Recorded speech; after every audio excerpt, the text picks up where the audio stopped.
ఒకసారి గుర్తెచ్చుకుంటే 2019 ఎన్నికలు అయిపోయాక అంతకుముందు 2018లోనే స్థానిక సంస్థల ఎన్నికలు జరగాలి. మున్సిపాలిటీలు, కార్పొరేషన్లు, జెడ్పీటీసీలు, ఎంపీటీసీలు, పంచాయతీలు ఇవన్నీ జరగకపోవడం వల్ల ఆ నిధులన్నీ ఆగిపోయినాయి.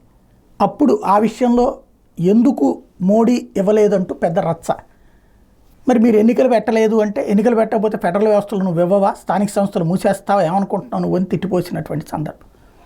ఆ తర్వాత 2019లో జగన్ వచ్చిన తర్వాత ఆ ఎన్నికల్ని పెట్టడానికి సిద్ధపడటం. ఆ సిద్ధపడినటువంటి సందర్భంలో కొన్ని తప్పులు జరిగినాయి. ఏదైతే బ్లౌజుల్లో చేయబెట్టి మరి దరఖాస్తులు లాగేసి నామినేషన్ వేయకుండా చూసినటువంటి ఇట్లాంటివి జరిగినాయి. మరొక వైపున ఎన్నికలు రాష్ట్ర వ్యాప్తంగా జరిగిపోయినాయి.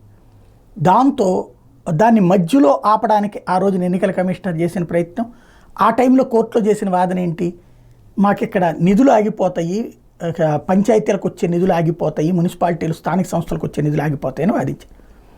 అప్పుడు ఇది ఈ సిచ్యుయేషన్ కాబట్టి ఇప్పుడు నిధులు ఆపద్దు, రాష్ట్ర ప్రభుత్వానికి డబ్బులు ఇచ్చేయండి అంటూ తీర్పిస్తూ ఎన్నికల వాయిదాని అంగీకరించింది న్యాయస్థానం. ఆ తర్వాతే ఎన్నికలు జరిగినాయి. కరోనా అయిపోయిన తర్వాత ఆ ఎన్నికల్లో వైఎస్ఆర్ కాంగ్రెస్ పార్టీ గెలిచింది. అయితే కొన్ని చోట్లన కోర్టులో లిటిగేషన్స్ వేశారు. ఆ పంచాయతీల ఇదే మున్సిపాలిటీల ఎక్స్పాన్షన్, కొత్త వాటిని చేర్చడం, వీటి వల్ల కొన్ని చోట్లన ఎన్నికలు జరగల. ఎన్నికలు జరగని చోట్లన డబ్బులు ఆపేస్తారు అని నాడు చెప్పింది నిజమైంది. ఇప్పుడు తాజాగా బయటకు వచ్చిన లెక్క ఏంటంటే, శ్రీకాకుళం, రాజమహేంద్రవరం, కాకినాడ, మంగళగిరి, తాడేపల్లి మున్సిపాలిటీలకి ఎన్నికలు జరపల.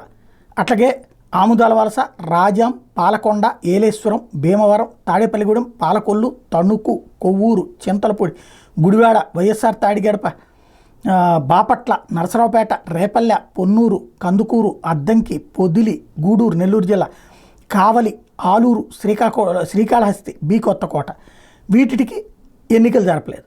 దాంతో ఏదైతే స్థానిక సంస్థల కేంద్ర ప్రభుత్వం 15వ ఆర్థిక సంఘం కింద 6 ఏళ్లకు గాను 6,495 కోట్లు కేటాయిస్తే 2020-21 మొదలైన 15వ ఆర్థిక సంఘం 25-26తో ముగుస్తున్నటువంటి దశలో 21, 21, 22, 22, 23, 23, 24 వరకు 3,644 కోట్లు ఇచ్చింది. గతేడాది నిధుల్లో నుంచి కోత పెట్టింది. ఈ ఎన్నికలు జరపకపోవడం వలన కోత పెట్టింది. 138 కోట్లు తగ్గించి 385 కోట్లు ఇచ్చింది. టోటల్ 523 కోట్లకు గాను. దాన్ని బట్టి ఎన్నికలు జరపడం ఎంత అవసరము అన్నది అర్థమవుతుంది. లేకపోతే డబ్బులు ఆగిపోతాయి. ఈ దఫా మున్సిపల్ ఎన్నికల టర్మ్ అయిపోతే కరెక్ట్గా నిర్వహిస్తారని చూద్దాం.